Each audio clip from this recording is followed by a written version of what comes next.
Good evening to our viewers in Korea and hello to others around the world. You've tuned into Arirang's Within the Frame. I'm Han Da-eun in Seoul. South Korea has entered the fourth week of the doctors' walkout, but the standoff between the government and the medical community is only intensifying. The government is firmly adhering to its stance that adding 2,000 doctors each year, at least for the next 5 years, is not subject to negotiation. While doctors argue the decision has been made unilaterally and should be discussed from square one. That's as concerns deepen among patients who are in desperate need of timely treatments. Doctors walk out 4 weeks on. Where do we stand and where are we headed? To give us some insights, Se-ryun, professor of law at Kyung Hee University, joins us tonight. It's so great to have you with us. Happy to join you. We're also joined by Dr. Alice Tan, an internist at MizMedi Women's Hospital. We are delighted to have you again. Thank you for having me. Let's start with you, Professor Song. The legal battle between doctors and the government has officially begun. The first hearing was held yesterday for the administrative lawsuit filed by the Medical Professors Association of Korea against the government. Tell us about the hearing and what are the primary points of contention? Right. The medical community and government has been in butting head to head for weeks. Now it is spilled over to the courtroom. The argument is that the doctors are saying that the government has no legitimate action in this. Their arguments are pretty simple, but what it is saying is that to increase the number of the seats at the medical school, that action has to be taken by the education minister. But this time around, it was taken by the health and safety minister. So in that sense, the person who's making the decision has not been by the law.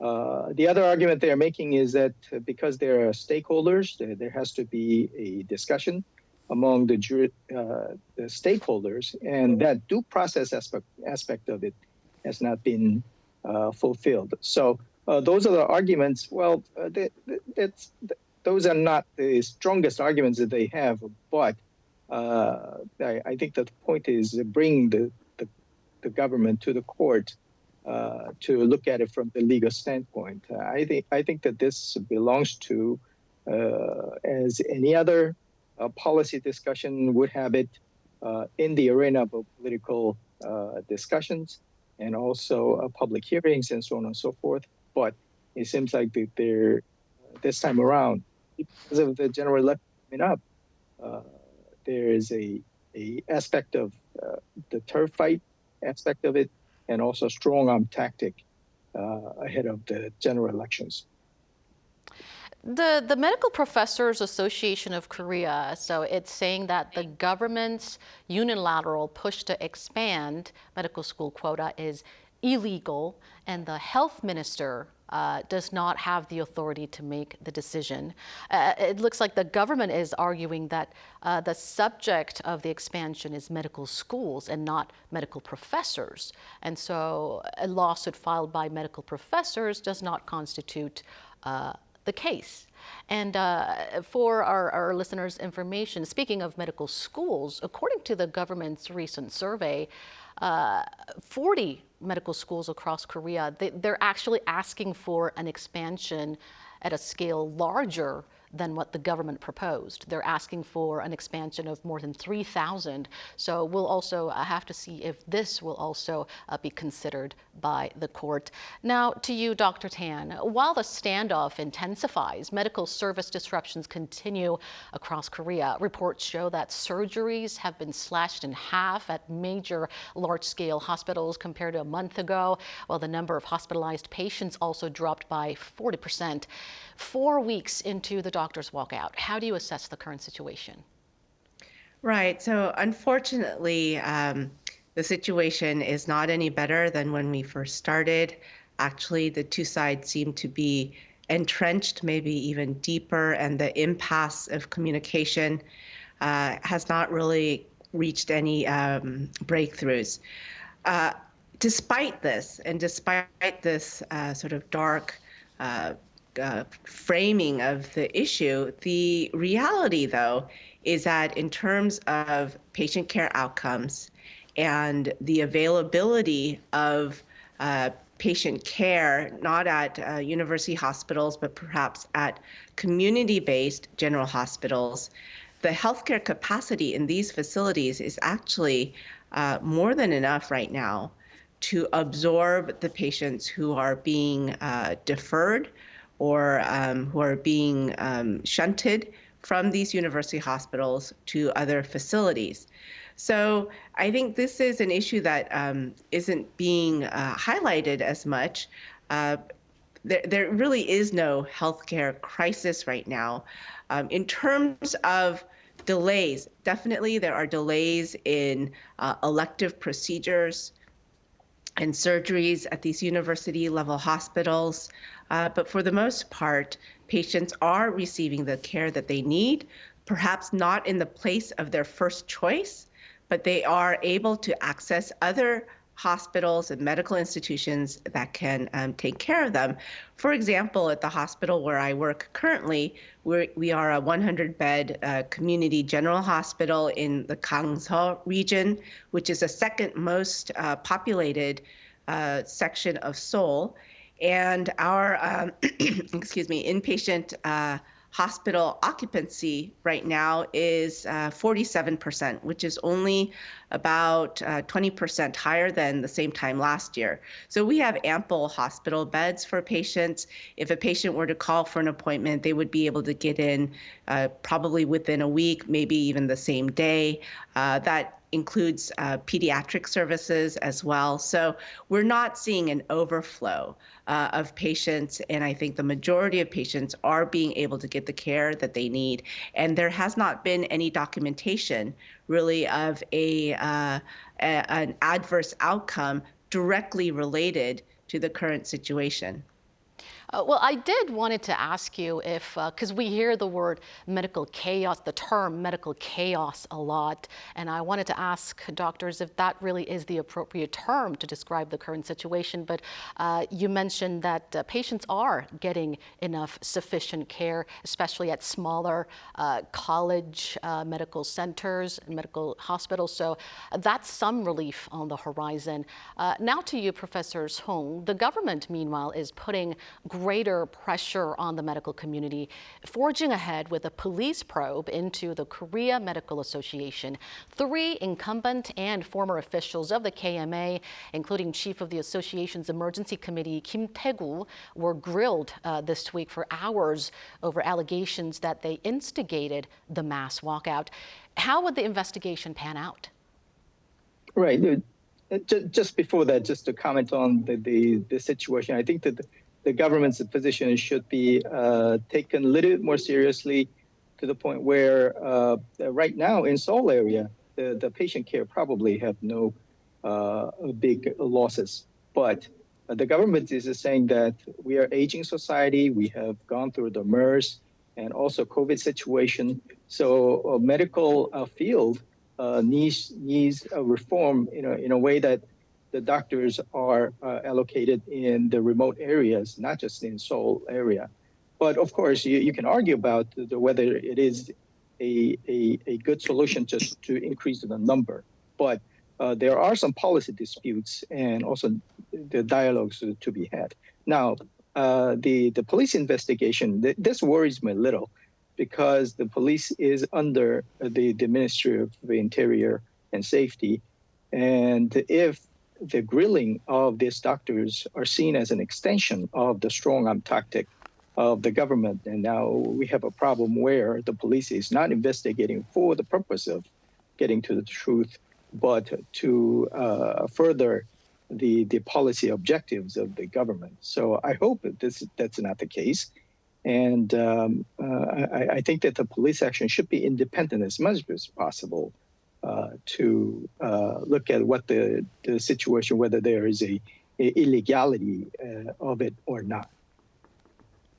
The chief of the the KMA's emergency committee, Kim Tae-gu, went through 14 hours of grilling, and he, not much is revealed yet, but he has previously denied all allegations, saying that the walkout is voluntary and is not instigated by anyone. But we'll have to keep close tabs on how the investigation pans out. And like you pointed out, Professor Song, it really calls for independence of the police at this stage. And also, Dr. Song, medical professors are also mulling mass resignation in protest. So far, professors at medical schools of Seoul National University, Catholic University of Korea, and University of Ulsan have decided to submit resignations next week if no reasonable breakthrough is sought by the government. Professors of more than a dozen other medical schools nationwide are largely expected to follow suit. And in response, Health Ministry is reviewing an order for the professors to maintain work. Can you explain the legal grounds on which the maintain work order can be issued? Right. There's one article in the medical services, Article 59, that gives a basis for the government officials to order doctors to stay in their position and continue treatment. Now, this situation of walkout is not the first time in Korea. There was a mass walkout because of the policy changes back in 2000. And there was another one in 2014 because of telemedicine issues. There's another walkout and disputes in 2020 for the same actually policy of expanding the medical school roster in the wake of COVID situation. So it seems like every 5 years there is some flare-ups around the same kind of issues. The government does have a power based on, as Ford mentioned, the articles, but I think the dispute still is that because the medical profession has a duality. One is a professionals with the economic rights, but at the same time, there is a public benefit aspect of it. So if the government wants to order the doctors to go back, I think that has to be a near last resort rather than using it as a first and foremost tool to make the doctors to bend their will. I think that's what the doctors are saying, that there's not enough discussions. There were ample discussions in 2020. Doctors have come away with the better positions, but this time around, the government is very, very obdurate about their positions, maybe again because of the general elections or not, but there are policy objectives that does make sense. So I think that there has to be more dialogue going forward rather than saying that this is one party lose and one party just win. We need a dialogue and we need it fast. We cannot stress that enough. The Emergency Committee of Medical School Professors nationwide, they're expected to have an online meeting later this evening to discuss the matter, so we'll have to keep close tabs on the news. Dr. Tan, as the extended walkout leaves patients in limbo, concerns are rising, especially among cancer patients, following the recent death of a biliary tract cancer patient who died after being forced to move to a nursing facility. From my understanding, chemotherapy is generally administered at 3-week intervals, and doctors' walkout would mark 1 month next week. How concerned are you about this? So first of all, I understand that many people may be concerned about how the physician walkout could affect their own personal health or the health of their family member. You know, I'm a doctor, but I'm not only a doctor, I'm also a patient, and I have, you know, my family members who are patients at different hospitals throughout the country. I am trying to help my patients navigate the changes in accessibility to care right now, and it is frustrating to some degree when they're not able to receive care as usual. But as I said previously, the good news here in Korea is that patients should not feel abandoned. There are ample community-based cancer and cardiovascular disease specialty hospitals that provide excellent care, and they would be more than happy to provide continuity of care during this situation, which I hope will be temporary and short-lived. I mean, the day sooner that it's over will be a day of relief for the entire country.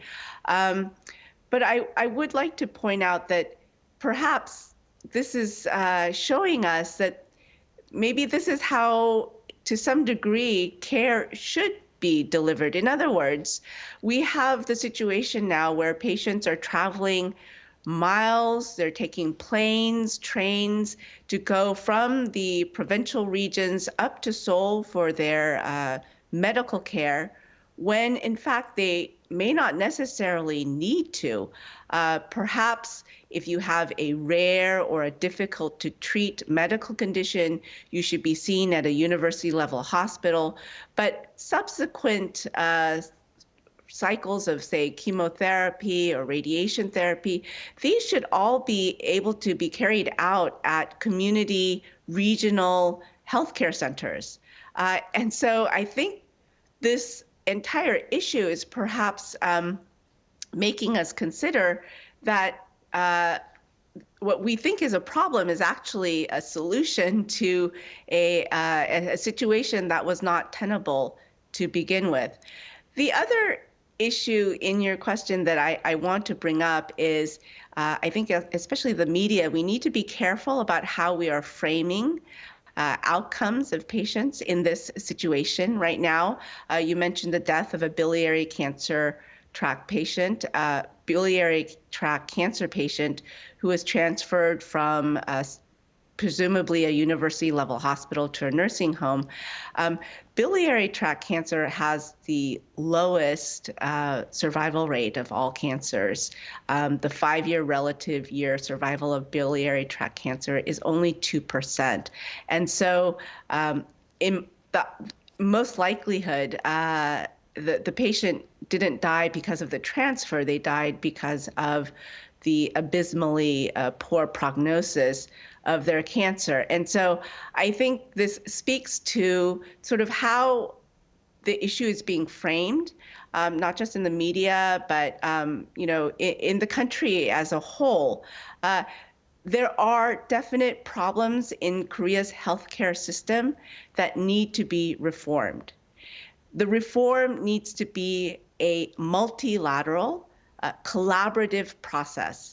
All stakeholders should have a say in what happens. It really doesn't make sense to try to implement a policy that the medical community cannot support. And the medical community also, we need to have partners in the government who help us in terms of bringing about the reforms that we know and we've been asking for many years, because the future of our healthcare system is not sustainable the way that it is right now. And so I think for the time being, patients in Korea, they may feel some degree of anxiety, but really, if you are referred to a community-based specialty hospital, you will receive, in most likelihood, excellent care. And so you don't need to be anxious or afraid. But as I said, this problem right now of not being able to receive care in perhaps the timeline that you wanted or at the first choice hospital, this brings up an issue that perhaps this is not a problem. Getting care close to home is probably a better option, and it's something that we should pursue in the future as well. You've pointed out that we should be cautious at wrongfully framing all the deaths that are occurring at this moment, and I think that is also a valid point from a perspective from a medical professional. Due to time constraint, let's skip to our last question. Dr. Tan, professors at Seoul National University Medical School have suggested delaying the decision on medical school quota expansion for 1 year. And in the meantime, create a consultative body through which doctors and citizens will discuss the matter in depth. The presidential office, however, rejected the idea, saying Korea's medical reform can no longer be delayed. We want to hear your thoughts on this. So I'm wondering, what is the rush? And I mean, this issue is too important to rush. We need to have all the stakeholders on board. And it doesn't really make sense to me to hear that there's no room for negotiation. The government, in putting forward their healthcare reform policy in early February, when I read through the entire policy, I was actually very grateful. I was grateful for the effort that was put in, for the research that was put in to come up with a policy of healthcare reforms in the form of 4 packages. However, I don't understand why that policy as put forth cannot be considered a version 1.0. What's wrong with coming up with a better policy? I mean, what can be more important than the future health of our country? And so to have all of the important stakeholders at the table in discussion, the Korean Association of Medical Colleges, their voice is also very important in this issue. It's not just about the number of 2,000 more enrollees in medical schools. It's a much more complex issue that we have to solve. Hopefully the government and the striking doctors will come to an agreement and swiftly normalize the medical operation for the sake of all patients nationwide. Thank you so much, Professor Song and Dr. Tan, for sharing your perspectives. Thank you. Thank you very much. And that brings us to the end of this show. Thank you for watching, and we'll be back with more same time next week. See you then.